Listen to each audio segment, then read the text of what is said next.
Follow the bouncing ball of Joel Embiid's injury status and whether or not he's actually practicing. Keith Pompey, Marc Farzetta, the latest on Joel Embiid and his availability for tonight's game against the Orlando Magic and NBA Cup 8 o'clock tip-off. All that and more on this edition of Locked On 76ers.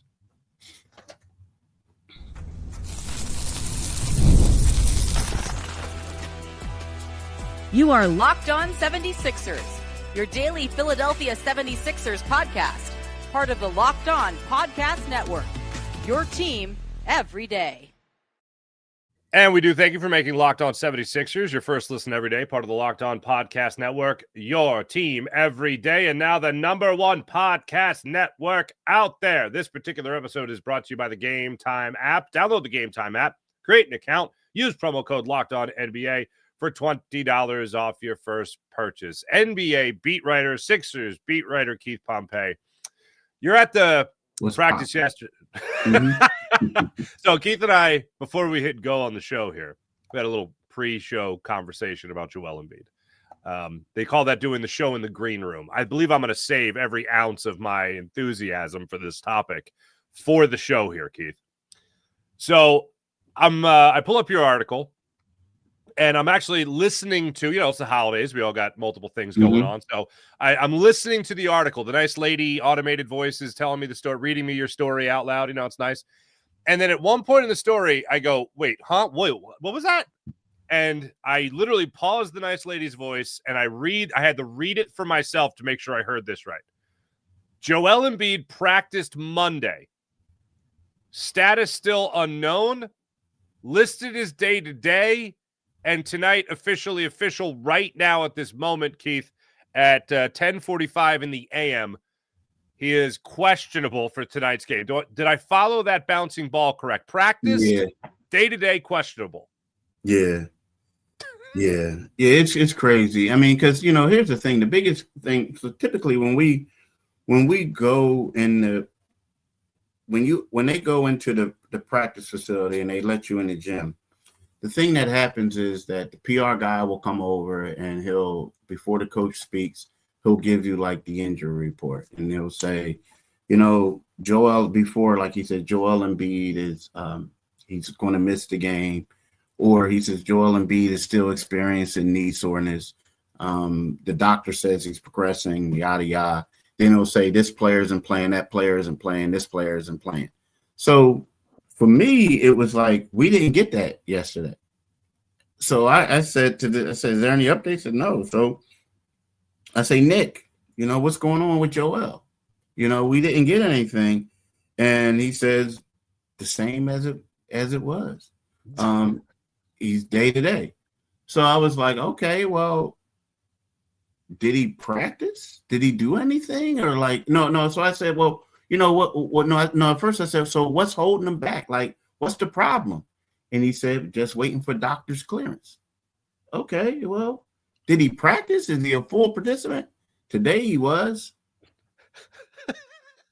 So he's like, oh, okay. So, you know what I mean? So then you look at it and you're like, okay, so right now, it's Joel. Like when they're saying it's the doctor and he might get the doctor's clearance, but if he's practicing and this and that, now you can say that we're going to see how his knee responds after the practice, maybe tomorrow morning or whatever. But to me, it just seems like it's Joel. And then, Nick went on and said a couple other things, and Tyrese Maxey said some things. But, Nick was asked, is Joel in good spirits? How is he dealing with this? And, Nick came back and basically said, Joel's doing well. He's a little frustrated about it, but I think, he's cognizant of that he was feeling something there and he immediately wanted to get it figured out. Like I said last night, he's trying to do a lot of stuff to try to get back on the floor. So his spirits are good. And then, Tyrese Maxey was asked, is it one of those things? Are you getting a little frustrated that Joel can't play and maybe he can help you guys? Or are you just, as a friend, you just want him to be happy and healthy and then come back to play? And he says, as a friend, you want him to be healthy and ready to play. You want him to be happy. As long as he's happy, then I'm happy. That's at the end of the day. He said, yes, basketball is our career, but life is life. You know what I'm saying? You only get one life, so you got to live life to the fullest. And as long as people are happy, his family's good, he's good, and he can get on the basketball court as much as possible, I'm happy.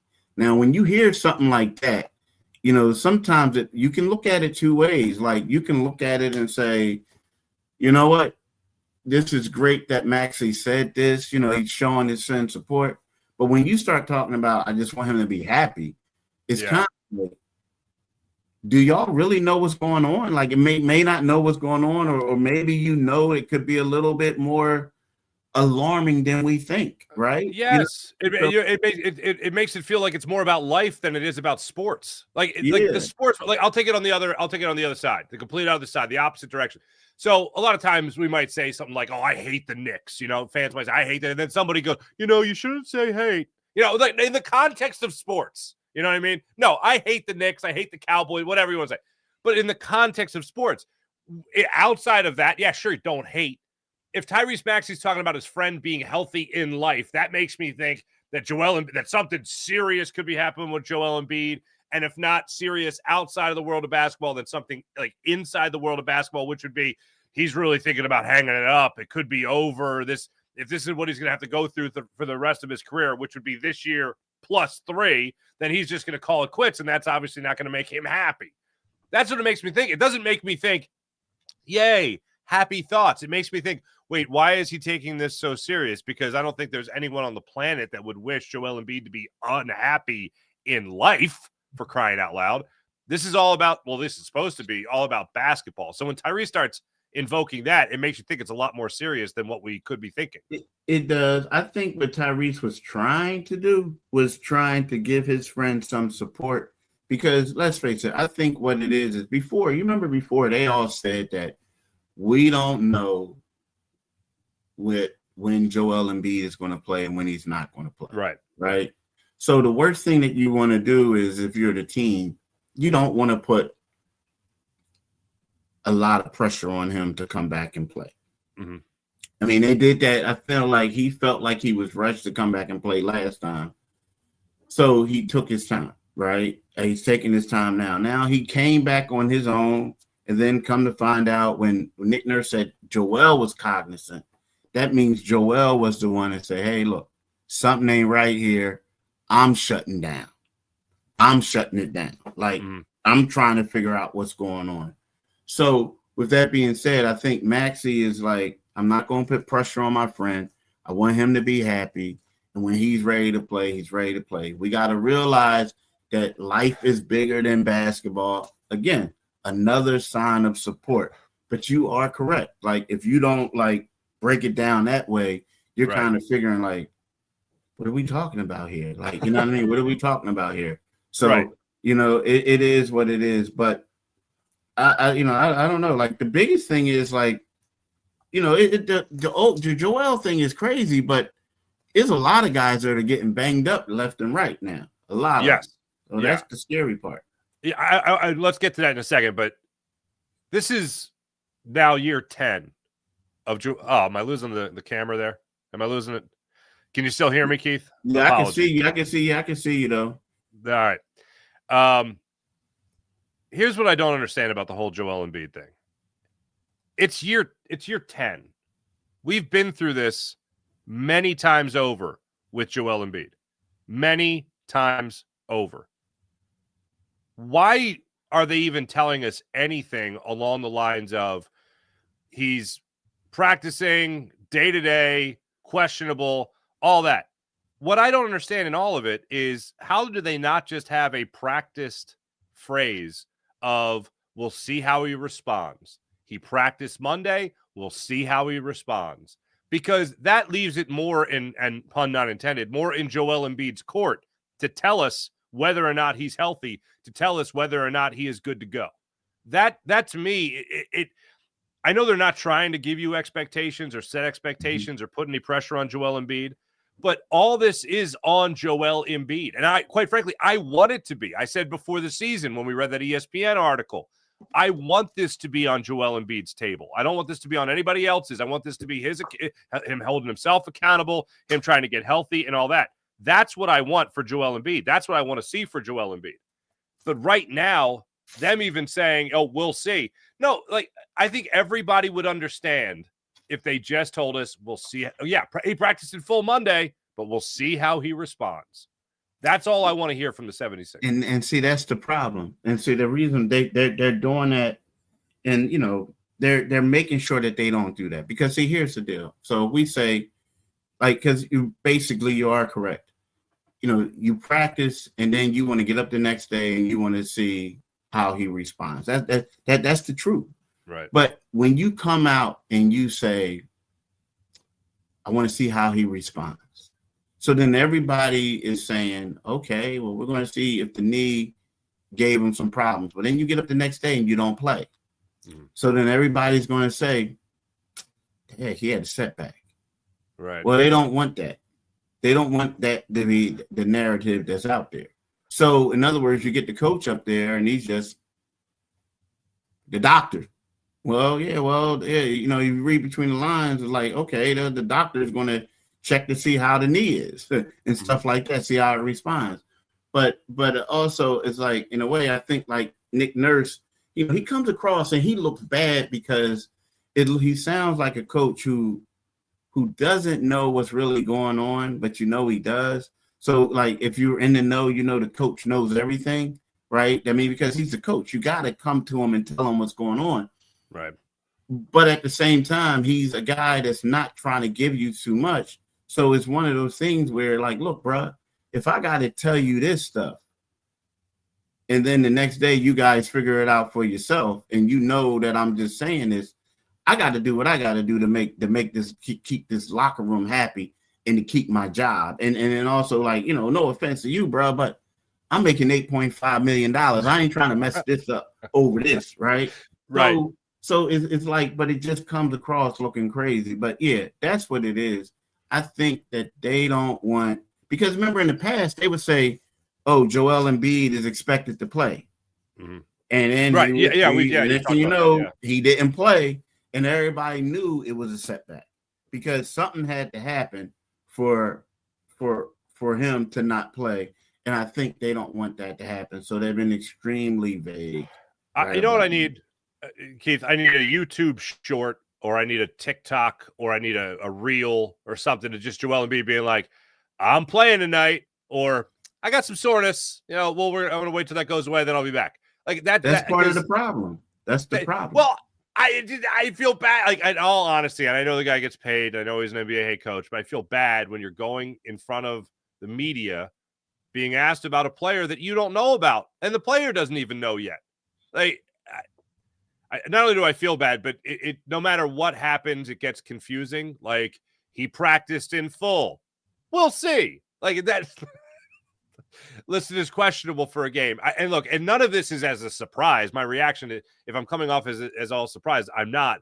I'm coming off as that it continues to be handled in this manner when it's Joel Embiid that needs to make the call. Now, I will say this real quick. I know we got to, go to break and all that, but I do think that he'll play tonight. Just the fact that, he said, "Oh, he was a full participant today." You know what I mean? Today. Right. I do think that he'll play tonight. I'm with you, actually. I'm with you. All right, let's talk about some other injuries when we come back, because Tyrese Maxey actually came up as well. We'll talk about that when we return. This is Locked On 76ers. And now it's time to tell you about Robinhood. Nobody knows your money goals better than you. Robinhood puts you in control of your money with tools that work as hard as you do, locking in on every opening, beating your PR, and beating it again. Channel that drive into your money. Robinhood puts you in control of your money, trade, stocks, and EFTs, options, futures, and crypto, all on one platform. You can now build and execute your own trades from a desktop with Robinhood Legends Advanced Tools. Or take advantage of the new Robinhood Strategies with a tailored portfolio managed by a team of experts. You can expect more from yourself. Expect more from your money. Get started today at Robinhood.com/yourmoney. Again, that's Robinhood.com/yourmoney. Your money, your move. And how about DripDrop? When I'm hydrated, everything just works better. Focus, energy, mood, even my skin tone. How about that? That's why I've been using DripDrop. It's a doctor-developed hydration that keeps me running on full power even through the holidays. And no matter what my day looks like, DripDrop can help me through it. DripDrop isn't your average sports drink, by the way. Oh, no. It delivers 3 times the electrolytes and half the sugar of the leading brands using a science-backed formula trusted by medical professionals, firefighters, and over 90% of top college and pro teams. I like using DripDrop as part of my daily routine, mixing a packet with the morning before, you hit the gym, a workout, a walk, whatever it might be, and you're feeling fantastic. Right now, DripDrop is offering our podcast listeners and viewers 20% off your first order. Go to DripDrop.com and use promo code LockedOnNBA at DripDrop.com. Promo code LockedOnNBA for NBA for 20% off. Stock up now before things really start to heat up. Keep your body and mind performing at their best with DripDrop. DripDrop through the holidays. So, Keith, I hope you didn't get writer's cramp while you were putting this tweet out there with the injury list here for the 76ers that you put out yesterday, early evening. Sixers center Joel Embiid, right knee injury management, questionable for tomorrow night's game. Now tonight against the Magic. Tyrese Maxey, right shoulder sprain. Paul George, right ankle sprain. Probable for tonight. Adem Bona, right ankle sprain. VJ Edgecombe, left calf tightness. And Kelly Oubre, sprained left knee, are still sidelined, at the very least, through tonight's game. Maxey, probable, as you said. Is it just a matter of trying to power through pain? What's going on right now with Tyrese Maxey? Tyrese said he's good. Okay. He even, he talked about, like, it's funny because when he messed up his shoulder, it happened early in the game. And it was one of those things that he played through it. Against the Heat. Against the Heat, yes, against the Heat. So it's one of those things where he played through it. He says he feels good. I just think that, they got him on the injury list. They got Paul George on the injury list. Just in case, they have maybe a little setback or something like that. And then you basically won't get fined for saying, hey, you didn't have this guy on the injury report before, and now they're going to miss a game. So what they do is they just have them listed as probable. So basically, one of those things where, after practice, get the treatment. Today, this morning, get the treatment and all that other stuff, and everything will work out. I think they'll be fine. I really do. Was it when he hit the floor? Was it when he got hit on a foul against the Heat? When was it? I forget what he said what it was, but it was early in the game. Like it was like in the first quarter, I believe. So again, it was something that he played through. And when we looked at it, the brother had 27 points. You know what I mean? So it wasn't like something where we look at it and you say, dang, his shoulder is really bothering him. Look at his shot. His shot is crooked. No, it wasn't like he was struggling or anything like that. Right. So, I think that it's just, one of those things you put on there for the precautionary. Like, to me, the quad thing might have been a little bit bigger, even though that was one of those things where it was tight after the game or when he woke up the next morning, he got a little bit of the treatment and then he felt a whole lot better. So, what? Tyrese is a guy who said, I want to play all 82 games. I think he will. Now, again, if they feel like that this is something that's really a precautionary, then maybe they may sit him down. But when he come out with the probable for him, to me, that means probable. Like when I hear questionable for Joel Embiid, I tend to think that means he's going to play, right? It's an upgrade. You think? I think you and I are on the same page. Whenever I see questionable for Embiid, I go, "Oh, that's probable." Whenever I see probable for Tyrese Maxey, I'm like, "Oh, well, he's playing." Like exactly done. Like it's not even probable playing; he's playing. So I'm right around the same lines. We talked a little bit about Tyrese Maxey kind of extending his game down the line in really finding teammates, making the team better, not just improving his overall offense, but in terms of his shot or what have you, but also finding a way to make sure that he gets everybody else on, everybody else touches. one of the things and requests that we made in the offseason with Tyrese Maxey was going out there and having better court vision. Have you seen that develop for him through the course of this season, where he has become a better, I hate to use a word facilitator for him, but better when it comes to distributing the basketball? I have. Yes, I have. I mean, when we look at it, I know that you can factor in and say a lot of this has to do with the pace of the game and the way that they're scoring points and getting up and down the floor. But yeah, I mean, I've seen him involved in that area. Like, is he a traditional point guard like Kyle Lowry? No. Is he is he Chris Paul? No. Is he? I mean, is a lot of like traditional point guard. He's not. He's more of a combo guard. Playing the one. And even this season, you can't even say that he's the full-fledged one because they all handle the ball. But I have seen him, yes, have better floor vision in the past. But what it was is in the past, it was kind of like what teams basically did is they would blitz him. They know, like, let's hurry him up and rush him, and then that will lead to mistakes. Now, he did turn the ball over a little bit late in the game against Milwaukee, but the brother had 54 points, right? Yeah, right. He was carrying them, so that was going to happen. But, yeah, overall, I have seen improvement in that area, as far as got teammates involved and doing everything.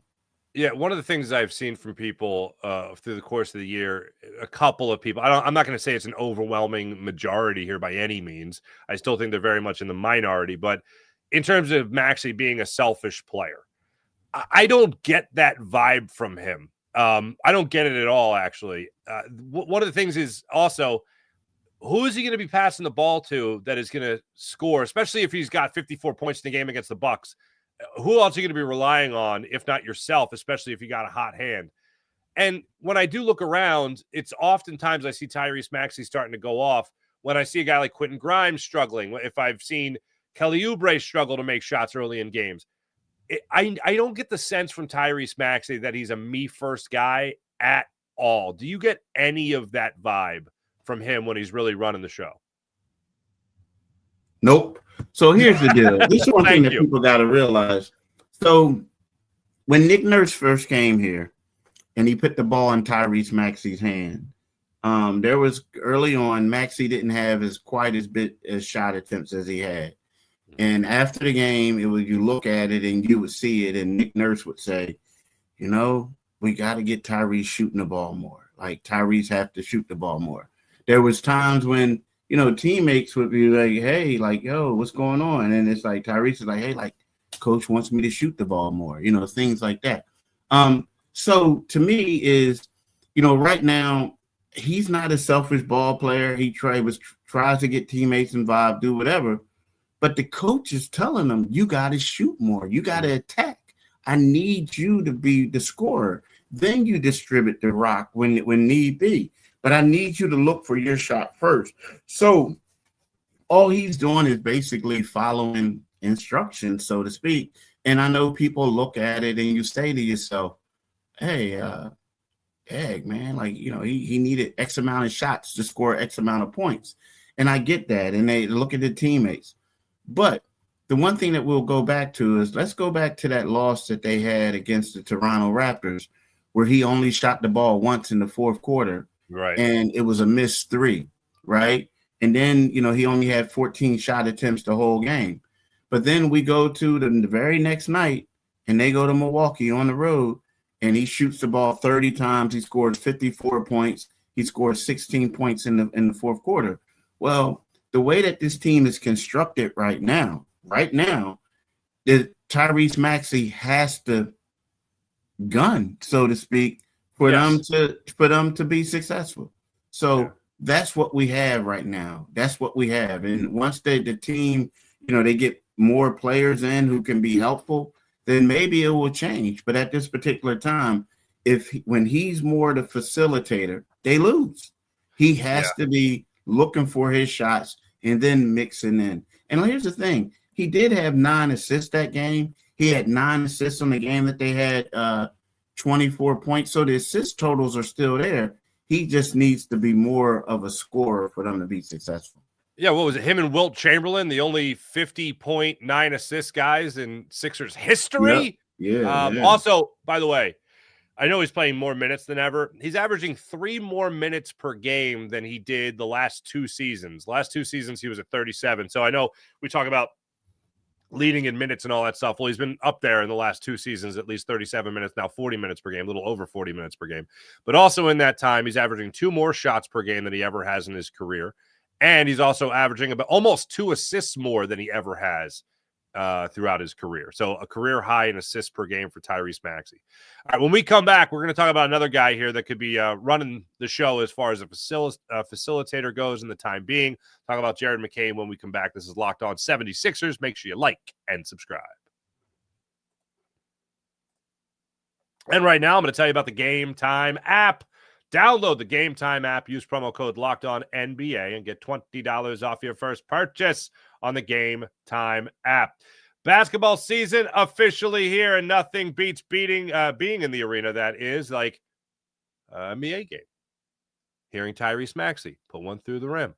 Hearing Tyrese Maxey, the squeak of the sneakers. Hearing a dunk being thrown down. The roar of the crowd, obviously. That's where the Game Time app comes in. It gives fans the advantage. It's your ultimate life hack for scoring amazing NBA tickets fast, easy, and stress-free. Their zone deals, a real game changer. You pick the section, Game Time picks your seats, and you save big. You can even find NBA tickets for under $25. Take the guesswork out of buying NBA tickets with the Game Time app and with their seat view feature. It's fantastic. You can actually see your seat's vantage point before you buy it. So, again, you take the guesswork out of buying NBA tickets with the Game Time app. So, download the Game Time app, create an account, use promo code LOCKEDONNBA for $20 off your first purchase. Terms apply. That's promo code LOCKEDONNBA for $20 off. Swipe, tap, ticket, go with the Game Time app. Jared McCain, of course, nice little step forward there in his 15-point performance the other night there against the Miami Heat. Not the outcome you want for the 76ers, obviously. You want them to win the game. They got the Magic tonight. Would you want to see Jared McCain, and do you think Nick Nurse will experiment with the idea of Jared McCain, Maxey being on the floor at the same time a little bit more, maybe not Quentin Grimes as a starter, maybe Jared McCain, and Jared McCain running the offense and letting Tyrese Maxey run around a little bit more? Do you think that's something the Sixers might experiment with tonight? Nah, I mean, I can see them being on there and helping out a little bit, like coming off the bench. But I think that when we look at this team, the one thing that this team that we're going up against is kind of like if you think about this, you got this team that they're going up against is loaded. So you have Desmond Baines as the 2 guard, right? So you got Desmond Baines at 6'6". And you have Jalen Suggs at 6'5" as the point guard. And you got Maxey, who's listed as 6'2", and you have you have Jared McCain listed as 6'3", although Jared says he's 6'2". Nah, I don't like that. I don't see that happening. So to me, you got to have, Quentin Grimes is a better defender, right? And he's taller. So, I think that you got to go with Quentin and then bring Jared, let Jared be the 6th or 7th man off the bench. But, I think that you kind of need him. You need Quentin to be out there just from the defensive standpoint, because as good as the Sixers offense is, and right now the Sixers offense is their best defense, so to speak. Yeah. I don't want to just make it like as obvious that we're punting right now. You know what I mean on defense. So right. I would go with Quentin Grimes. Punting. We're just punting. Yeah. Like, I'm with you. Ain't playing D. No, it's just like, you might as well have. Just stay on the offensive end on the court and like hope Drummond gets a rebound and just goes the other way. Like, nah. Right. Yeah. We got into this a lot yesterday, especially when it comes to just being, playing too small. Do you see the objective kind of being the same with the 76ers here? Andre Drummond is your starting center, obviously, tonight. And then you get Dominic Barlow thrown in there, Jabari Walker thrown in there. Is this just kind of what we're going to have to be used to? Oh, excuse me. No, we both expect Joel Embiid to play tonight. What am I saying? Yeah, I mean, but even with that, that's still going to be a little bit of a tough matchup for the 76ers to pair a matchup against, right? And here's the reason being is like I know that Pablo is not going to play, right? But when we look at this team, they're a long team, right? I mean, they're just long. And then the crazy part is like, you got, like they got guys like Jonathan Isaac, but Desmond playing, like Pablo, those two aren't playing, right? But then you have, I just look at the guys they have coming off the bench, like even Colin Castleton, right? The dude who played for the Sixers last year. On a 10-day, he's 6'10", coming off the bench, right? Wendell Carter, 6'10", 270 pounds. But to me, the guy who's going to be the problem is their backup center. I'm about to butcher his name, and I would not. Yeah, is Batitez, right? And I butchered it, and I know I did. But he's 6'11", 250 pounds, right? He's from Georgia. Like he can play the forward spot, he can play the center spot. He only averages 6.2 points, 5.1 rebounds, but in his limited minutes on the floor, he's extremely impactful, right? So when I look at that, to me, this is a problem for the 76ers is just matching up with this team's height and their depth. And it is a deep team as well. So to me, this is going to be a problem for the 76ers tonight. Fair enough. Keith Pompey, Marc Farzetta, we appreciate you guys joining us as per usual. Apologies for the visual technical difficulties today. We will be back with you guys tomorrow to break it down further and break down the 76ers game for the NBA Cup game against the Magic tonight. Thanks for listening. Thanks for watching. Have a great rest of your day, everybody. Back with you tomorrow. See you then.